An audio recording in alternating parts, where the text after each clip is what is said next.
Todo empezó con una llamada a medianoche que no era para mí, pero que terminé escuchando por accidente.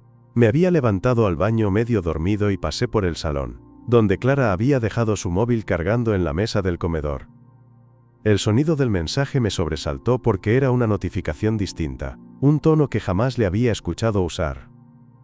No suelo revisar su teléfono, jamás lo había hecho, ni siquiera por curiosidad, pero había algo en ese pitido que no encajaba, como si el universo me diera una palmada en la espalda diciéndome que prestara atención. Me acerqué, miré la pantalla por puro reflejo, y vi un mensaje que todavía hoy no logro sacar de mi cabeza. ¿Lo has pensado? Tengo ganas de volver a sentirte.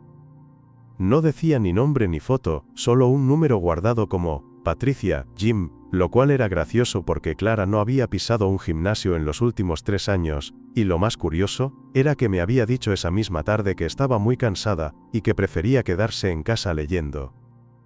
No había gimnasio, no había Patricia, solo había una mentira vestida de rutina. Me quedé ahí parado unos segundos, con el corazón en la garganta, debatiéndome entre desbloquear el móvil y meterme en un infierno del que quizás no pudiera salir, o simplemente hacerme el ciego y volver a la cama como si nada. Pero ya era tarde, algo dentro de mí se había activado, una alarma que llevaba mucho tiempo intentando sonar y que yo, por comodidad o cobardía, había ignorado. Toqué el icono de WhatsApp con los dedos temblorosos y lo primero que vi fue una foto que no dejaba espacio para la duda. No era una conversación de gimnasio ni de amigas. Era ella, mi esposa, mi Clara, la madre de mi hija, escribiéndole a un hombre que no era yo como si llevara años siendo su verdadera pareja. Había mensajes de voz, emojis que nunca usaba conmigo, y una complicidad que me hizo sentir como un extraño en mi propia vida. Uno de los audios comenzaba con una risa que no escuchaba en casa desde hacía meses, una risa libre, descarada, completamente ajena a la mujer con la que compartía la cama cada noche. Lo escuché entero. No sabes las ganas que tengo de repetir lo del otro día. Esa ducha juntos fue brutal. Aún me duele el cuerpo, pero en el mejor sentido. Mi cuerpo entero se quedó en pausa, como si se me hubiera apagado el sistema nervioso. En ese momento, escuché el sonido de las llaves en la puerta. Clara había salido a sacar la basura hacía menos de 10 minutos, así que no esperaba que volviera tan rápido.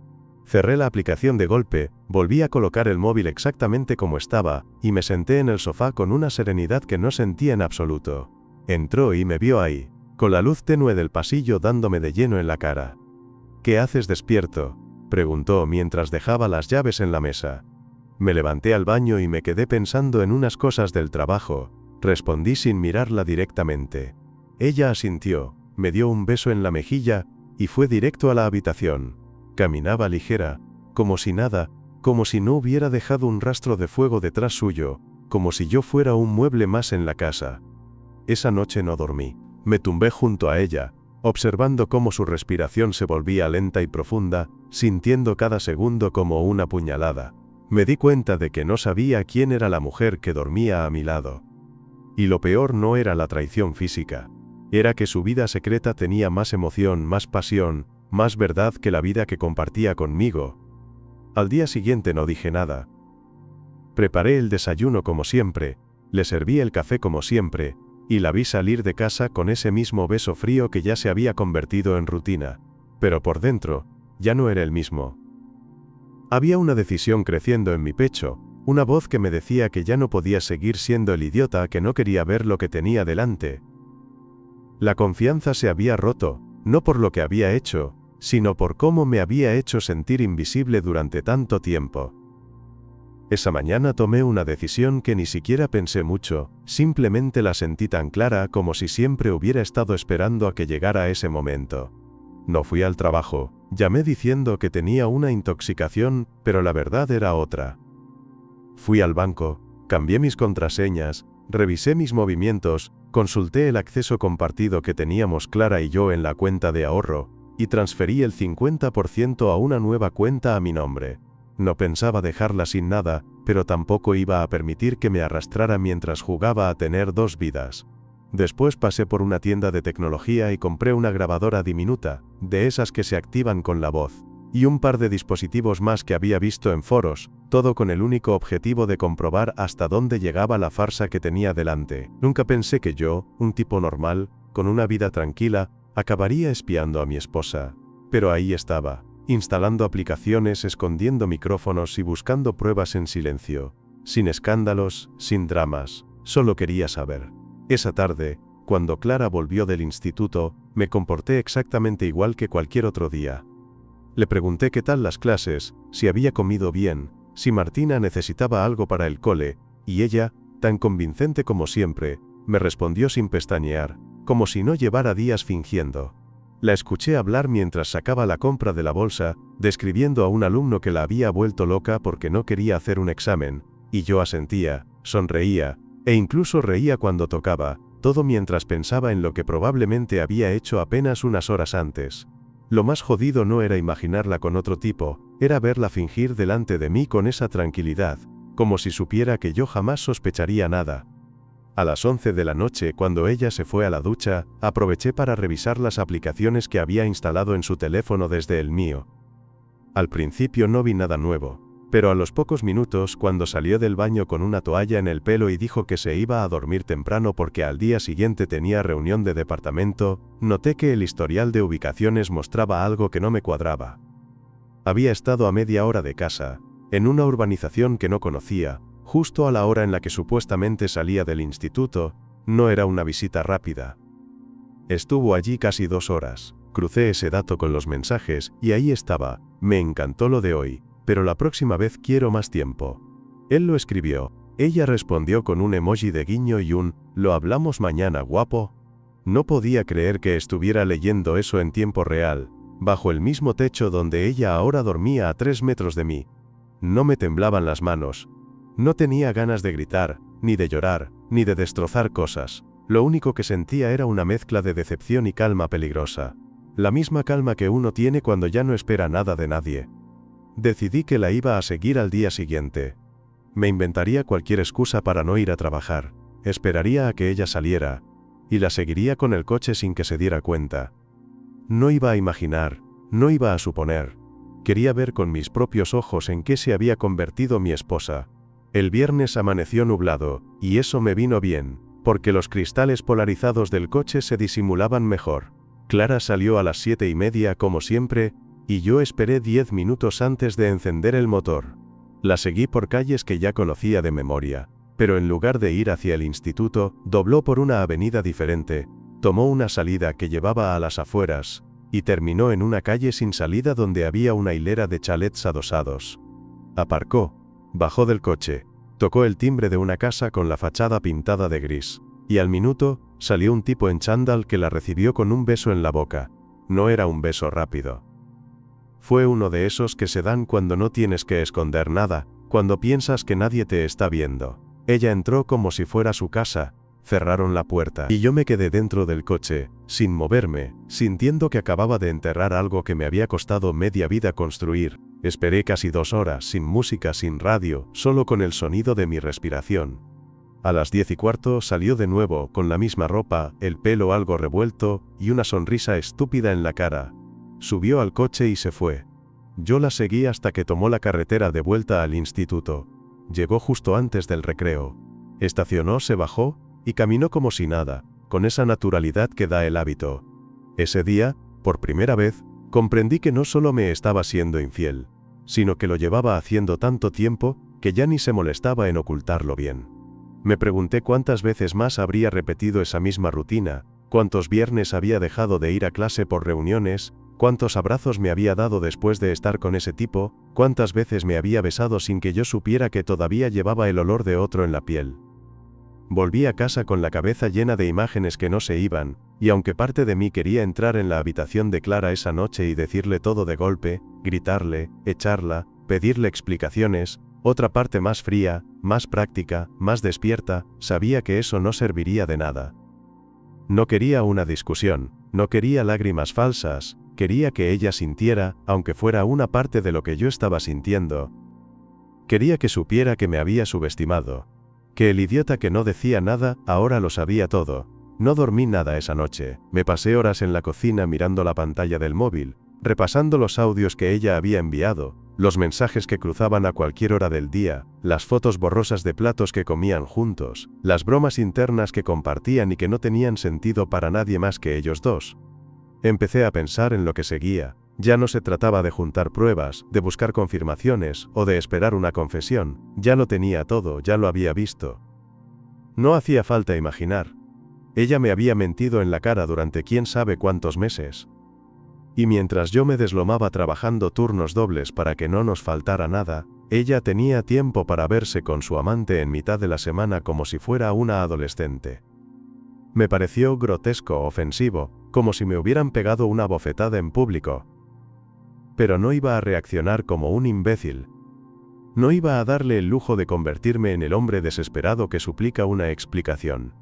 Iba a elegir el momento, el lugar y las palabras.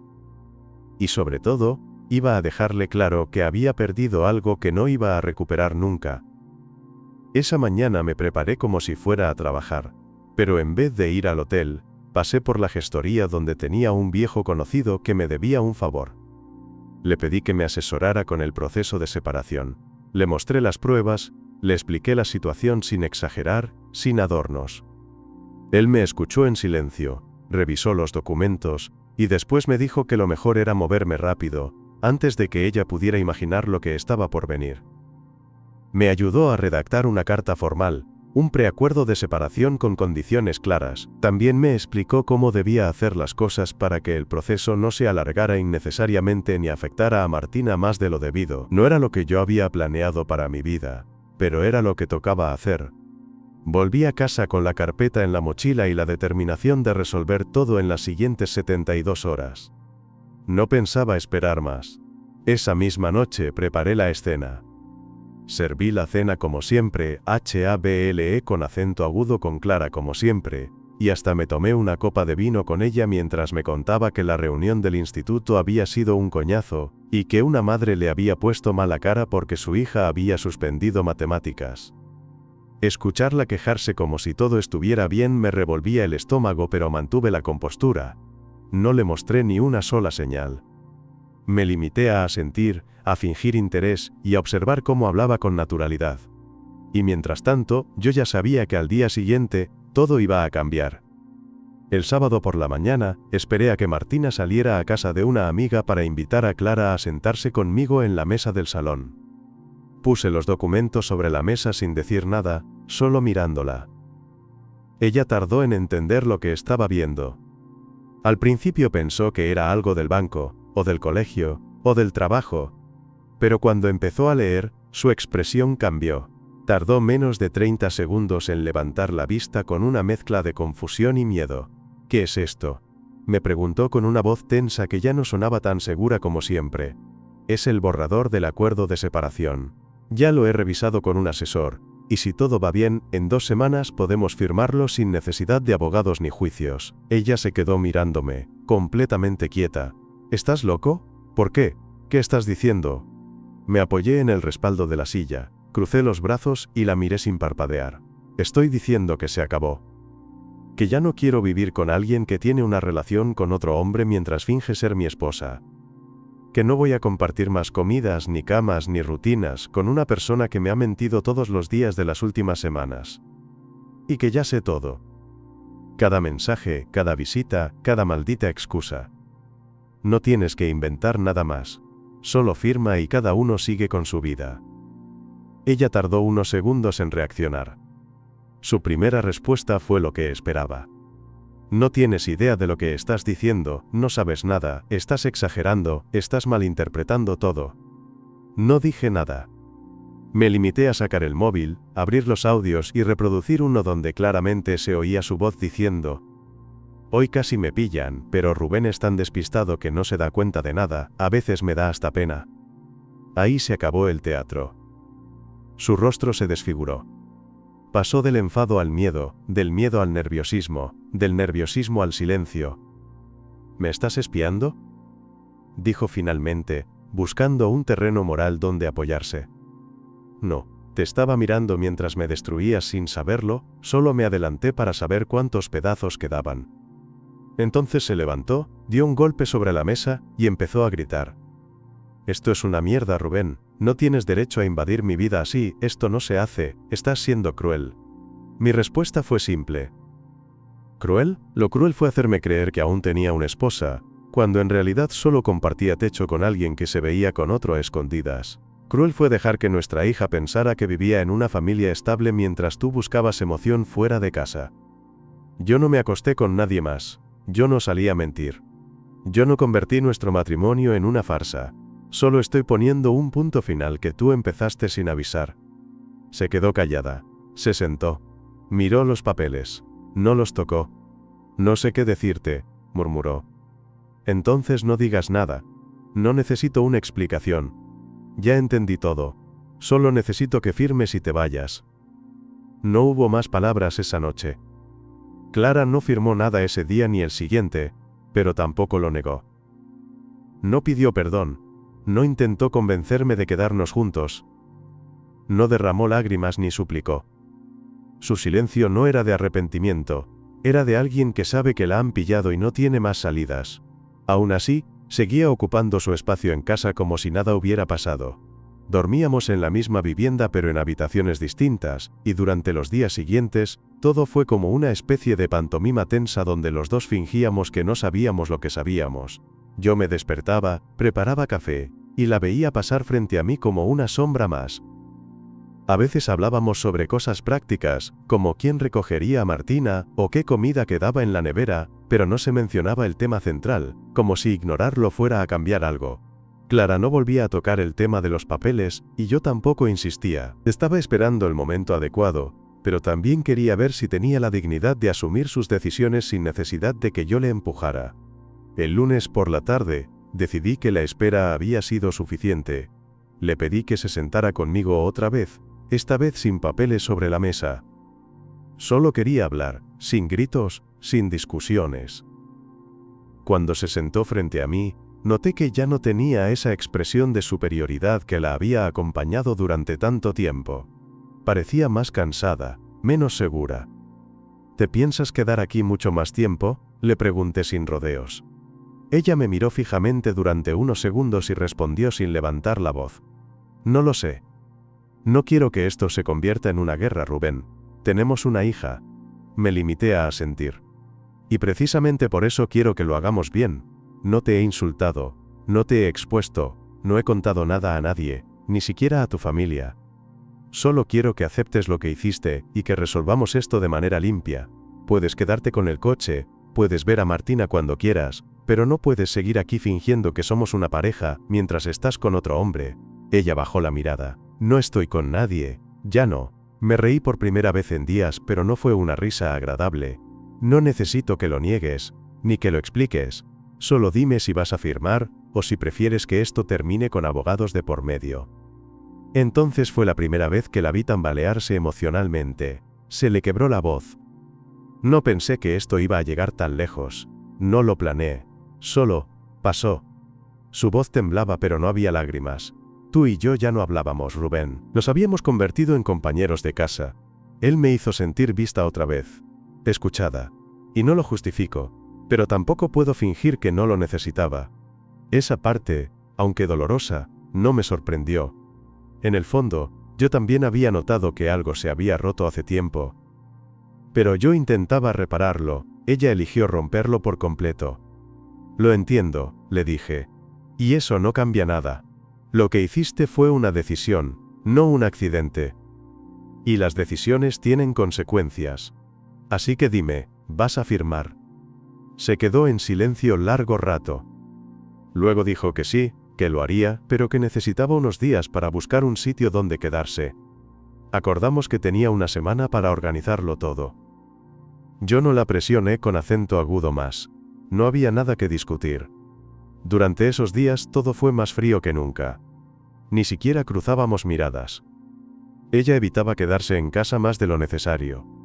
Salía temprano, volvía tarde, y cuando estaba dentro se encerraba en la habitación. Yo aprovechaba esos momentos para pasar tiempo con Martina, aunque sin involucrarla en lo que estaba ocurriendo. Le dije que mamá iba a vivir en otro sitio, que las cosas entre nosotros no iban bien, pero que seguiríamos siendo sus padres y que nada cambiaría en cuanto a nuestro amor por ella. Fue la conversación más difícil de todas, pero también la más necesaria. Martina lloró, claro que sí, pero al menos no estaba confundida ni expuesta a escenas de gritos y peleas. El viernes por la tarde, Clara me envió un mensaje. No me lo dijo en persona, me escribió desde su habitación. Mañana me voy, encontré un piso, ya firmé todo, lo dejé en la mesa del salón. Fui a comprobarlo y ahí estaban los papeles, firmados, con su letra inconfundible. Sentí un alivio tan grande que no supe si quería gritar o sentarme a respirar. Esa noche no cenamos juntos. No hubo despedida emocional, solo dos personas que compartieron una vida, cruzando los últimos metros sin decirse nada. A la mañana siguiente, cuando me desperté, Clara ya no estaba. Había dejado la copia del contrato de alquiler, una nota breve con el número nuevo donde podríamos llamarla, y un dibujo que Martina le había hecho el año anterior, pegado en la nevera con un imán. No lo quité, solo lo miré unos segundos, y después me fui a preparar el desayuno. Una semana después de que Clara se fuera, me encontré por primera vez con el silencio real de la casa. Ya no eran solo los espacios vacíos ni los horarios desincronizados, era el hecho de saber que ella no iba a volver por esa puerta, que no habría más desayunos compartidos, ni más discusiones sobre tonterías, ni siquiera esa incomodidad que se había instalado los últimos meses. Era otra etapa, y aunque sabía que la había provocado su traición, eso no quitaba que me costara asumirlo. Hay una diferencia entre estar harto de alguien y dejar de sentir algo. Yo ya no la quería como antes, eso era seguro, pero parte de mí seguía procesando la decepción, no solo por lo que había hecho, sino por cómo se había comportado después, con esa frialdad suya, esa actitud, como si todo esto fuera un trámite más. Me di cuenta de que no necesitaba más venganza que esa misma actitud que la había llevado a perderme, sin darse cuenta del precio que estaba pagando. El domingo por la tarde me llamó, no escribiendo, no con excusas sino con su voz. Atendí sin entusiasmo. ¿Puedes hablar?, me preguntó. Habla, le respondí seco, sin rodeos. He estado pensando, dijo, y sé que no tiene sentido ahora, pero necesitaba decírtelo. Sé que te fallé, sé que lo arruiné todo, pero no fue porque ya no te quisiera, fue porque me sentía invisible, no buscaba una aventura, buscaba algo que me hiciera sentir viva. Me quedé callado unos segundos, no porque no tuviera que decirle, sino porque necesitaba decidir si valía la pena decírselo. ¿Y ahora qué se supone que esperas? Comprensión, que diga que todo bien porque te sentías desconectada. Mira, Clara, no eres la única persona que se sintió sola en este matrimonio. Yo también tuve mis momentos de mierda, también me sentí ignorado, y aún así nunca crucé esa línea, no porque sea un santo, sino porque respeto lo que construimos. Tú no. Ella respiró hondo. Lo sé, por eso no estoy pidiendo nada, solo quería que lo supieras. No fue odio, no fue desprecio hacia ti, fue egoísmo, sí, pero también fue desesperación. Quiero que me odies si eso te ayuda, pero quiero que sepas que no fue por falta de amor. Con acento agudo hacia atrás en la silla. Clara, si tú me hubieras querido como dices, no habrías hecho lo que hiciste. No me lo digas ahora que ya está todo roto. No trates de limpiar el desastre con palabras. Lo mejor que puedes hacer es asumirlo y seguir con tu vida. Yo ya empecé a hacerlo. Esa fue la última llamada larga que tuvimos. Desde entonces solo hablamos por cosas relacionadas con Martina. No hay insultos, no hay reproches, pero tampoco hay cariño. Es un trato frío, práctico, casi como si fuéramos dos conocidos que solo se hablan porque hay una niña en común. Clara pidió verla los fines de semana y accedí sin problema. No iba a impedirle ser madre por el hecho de que fuera una pésima esposa. Martina aún no comprendía del todo lo que estaba pasando, pero parecía más tranquila sabiendo que ya no había tensión en casa. Aún me preguntaba cosas, claro, como por qué mamá y papá no podían arreglarlo, o si algún día volveríamos a estar juntos. Nunca le mentí. Le dije que a veces los adultos cometen errores y que algunos errores no se pueden deshacer, pero que siempre íbamos a quererla los dos. Ella aceptó eso con más madurez de la que esperaba. Me dolió decirle la verdad, pero me habría dolido más verla crecer pensando que todo se podía tapar con una sonrisa forzada. Una tarde, mientras la recogía de casa de Clara, el otro tipo apareció. No como parte de una provocación, ni tampoco de manera directa, simplemente salió del piso cuando yo estaba esperando en el coche y se subió a su moto. Me miró de reojo, probablemente sabiendo quién era, pero no dijo nada. Yo tampoco. No bajé del coche, no lo seguí, no hice ninguna escena. Me limité a quedarme ahí, con el motor encendido, mientras Martina bajaba por las escaleras con su mochila colgando. Me abrazó al subirse al coche y me preguntó si íbamos al parque. Le dije que sí. Ese fue el momento exacto en el que me di cuenta de que mi venganza ya estaba hecha. No necesitaba hacerle daño a Clara, no necesitaba gritarle en la calle, ni desenmascararla con sus amigas, ni escribirle a su amante para decirle qué clase de persona tenía al lado. La estaba castigando con la indiferencia, con la tranquilidad de saber que yo ya no esperaba nada de ella. Ella había perdido algo que nunca iba a recuperar, y el otro se había ganado una mujer que traicionó sin dudarlo al padre de su hija. Que se las arreglara con eso. Esa noche, ya en casa, me senté a escribir una carta. No para enviársela, no para que ella la leyera, sino para mí. Escribí todo lo que me había guardado. Le dije que me dolía su traición, que lo más duro no era la parte física, sino su frialdad, su falta de respeto y la facilidad con la que supo fingir durante tanto tiempo. Escribí que me había fallado como pareja, pero que no me había destruido como persona, que iba a seguir adelante, con o sin ella, y que algún día, cuando mirara atrás, tal vez entendería el daño que había causado. Cerré la libreta, la guardé en el cajón, y apagué la luz. Por primera vez en semanas, dormí sin despertarme en mitad de la noche. No era felicidad. Era paz. Han pasado 3 semanas desde la última conversación con Clara, y aunque todo parecía estar bajo control, había una parte que no me dejaba en paz. No era rencor ni deseo de venganza. Era simplemente la necesidad de cerrar el asunto de verdad, sin que quedara flotando esa sensación de que todo se terminó a medias. Así que la llamé, le propuse que nos viéramos a solas una última vez. En un sitio neutral, sin abogados, sin papeles, sin testigos, solo nosotros dos, frente a frente, como dos adultos que habían compartido una vida y que necesitaban dejar las cosas claras. Aceptó sin poner pegas, y quedamos en un café tranquilo, un martes por la tarde, cuando ya no había mucha gente y el ruido no estorbaría lo que teníamos que decirnos. Llegó puntual, vestida con ropa sencilla, sin maquillaje exagerado, con una expresión que no supe descifrar al principio. Yo ya la miraba distinto, como si fuera otra persona. La saludé con un movimiento de cabeza, ella respondió con un hola, que sonó más como una formalidad que como un gesto afectivo. Pedimos café y durante un par de minutos no dijimos nada. Fue ella quien rompió el silencio. Gracias por venir. Pensé que no querrías hablar más conmigo. Me encogí de hombros. No lo hago por ti. Lo hago porque quiero que esto termine de una vez. Quiero decir todo lo que no dije antes. Y quiero que tú también lo hagas. Y después de eso, no más mensajes, no más llamadas, solo lo que tenga que ver con Martina. Nada más. Ella asintió, y se acomodó en la silla. Yo empecé. Le dije que durante años había confiado en ella de una manera absoluta, que nunca revisé su móvil, que jamás dudé de sus salidas, de sus historias, de sus horarios.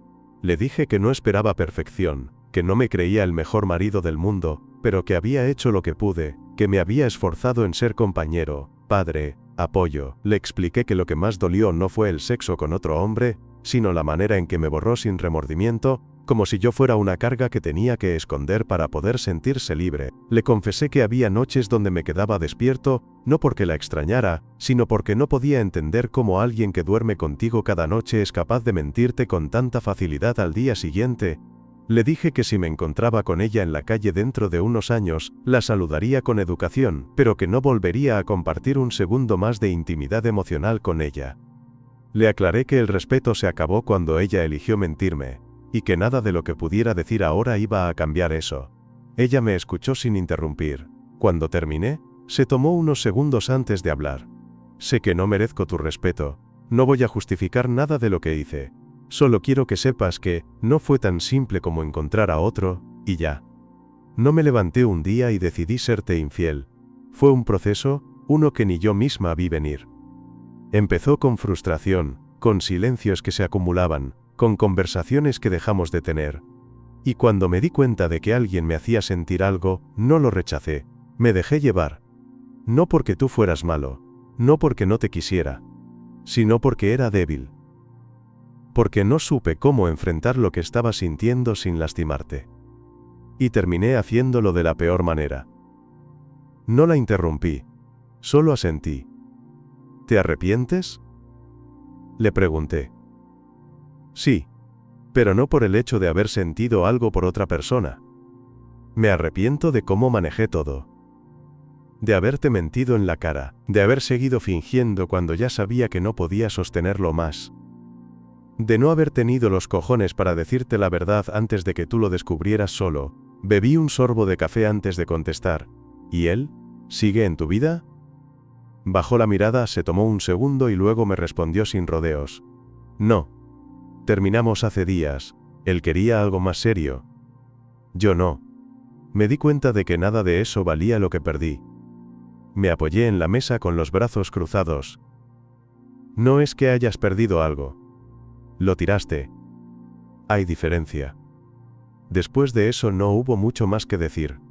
Pagamos cada uno lo suyo, nos levantamos, salimos del local caminando en silencio hasta que llegamos a la calle. Me miró como esperando que dijera algo más, pero yo ya no tenía palabras. Solo me limité a decir lo último que necesitaba decirle. Lo único que te pido es que cuides de Martina, sé buena madre, no le mientas, no uses a nadie más para tapar tus vacíos. Porque a ella sí la puedes destruir con eso. Ella sintió con los ojos algo húmedos, pero no dijo nada. Se dio la vuelta y se fue caminando sin mirar atrás. No la vi desaparecer. Me di media vuelta antes de que cruzara la calle. Volví a casa con la cabeza despejada. Sentí que había cerrado una puerta que tenía meses abierta. No necesitaba más explicaciones, más disculpas ni más mensajes. Había terminado todo. Esa misma noche vacié los cajones. Tiré las últimas cosas suyas que quedaban en casa, no con rabia, sino con una precisión necesaria. El día siguiente lo dediqué a Martina, la llevé al cine, a cenar, hablamos de cosas sin importancia, nos reímos como antes, y por primera vez en mucho tiempo sentí que estaba de nuevo al mando de mi vida.